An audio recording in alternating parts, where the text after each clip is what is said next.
Hi friends, আমি তনুশ্রী। তনুজি রেসিপিতে চলে এসেছি আবার একটি নতুন রেসিপি নিয়ে, ছানার মুরকি। তো চলুন দেখে নিই ছানার মুরকি বানাতে কি কি লাগছে এবং কেমন করে বানাতে হয়। ভীষণই সহজ এই ছানার মুরকিটা বানাতে, বেশি টাইমও লাগে না।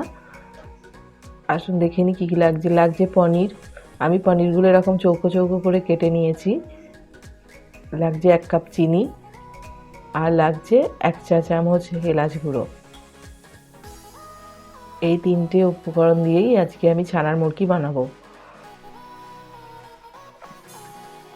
প্রথমে আমি কড়াতে 1 কাপ চিনি দিয়ে দিচ্ছি এবং হাফ কাপ জল দিয়ে দিচ্ছি। এবার আমি চিনিটাকে গলিয়ে নেব।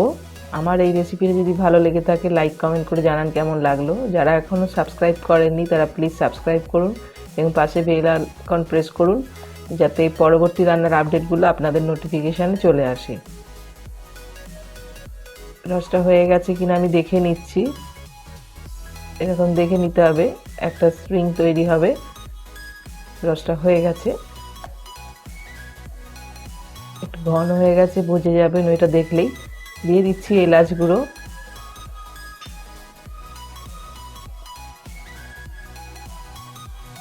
এলাচ গুঁড়োটা মিশিয়ে নিলাম। দিয়ে দিচ্ছি পনিরগুলো। এবার পনিরগুলো সমানে নাড়তে থাকতে হবে।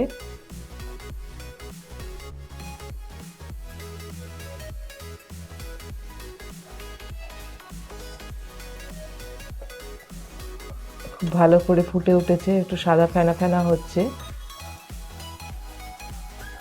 এবং নেড়ে যেতে হবে সমানে।